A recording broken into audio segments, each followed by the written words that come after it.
Hey everyone, today we're going to talk about static and kinetic frictional forces. So what is friction? By definition, it is a contact force that acts to oppose sliding motion between surfaces. And here's something you already know.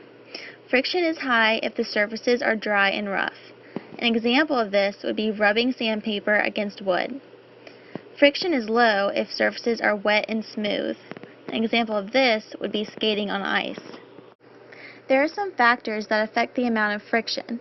Normal force is one of those factors. Normal force is the support force exerted upon an object that is in contact with another stable object. It is always perpendicular to the surface. Another factor is the coefficient of friction, represented by the Greek letter mu. The coefficient of friction is the roughness of the surfaces in contact. An important note is that friction does not depend on surface area. One of the forms of friction is static friction, which is a force that keeps a stationary object at rest. It's a force that keeps things from starting to move. As you can see in the figure that I created, the static frictional force opposes the applied force, and the sum of the forces is 0. So here is a good example. To initiate motion of this box, the man must overcome the force of static friction. The direction of the static frictional force is along the contact surface and opposite in direction of any applied force. This is how we represent static friction. Notice that the static frictional force is less than or equal to the normal force times the coefficient of static friction. Another form of friction is kinetic friction, which is a force of friction where two surfaces are already moving relative to each other. It is a force that slows a moving object down when force of static friction has been overcome.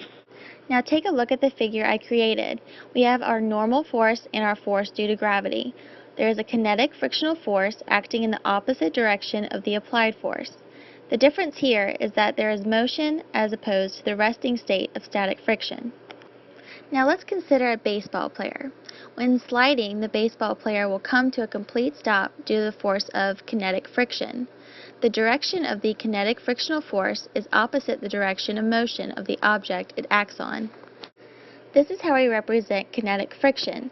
Notice that the kinetic frictional force is equal to the normal force times the coefficient of kinetic friction.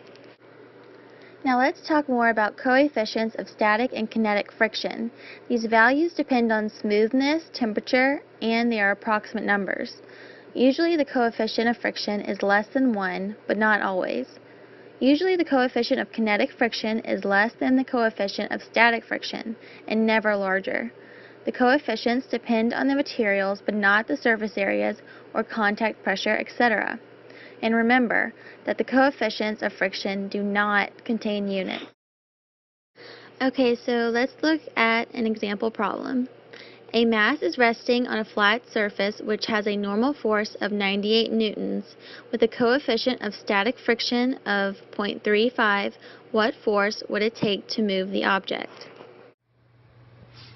Okay, so what I did was write down this inequality for static friction, which is the static frictional force is less than or equal to the coefficient of static friction multiplied by the normal force. We were given that the coefficient of static friction was 0.35 and the normal force was 98 newtons.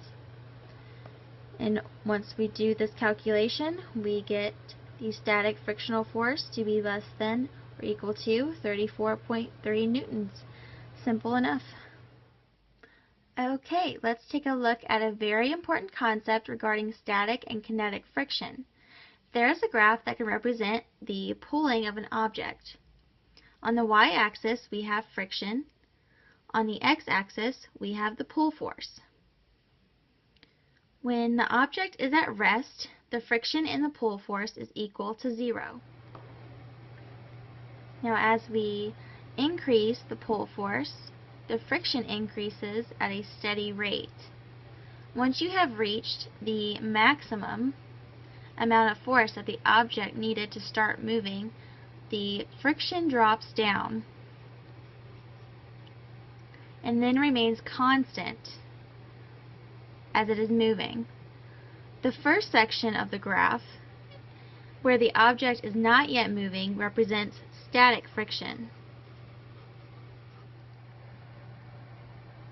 while this represents the maximum static friction, and this next section represents kinetic friction. Well, that's all I have for you today. Thank you for watching.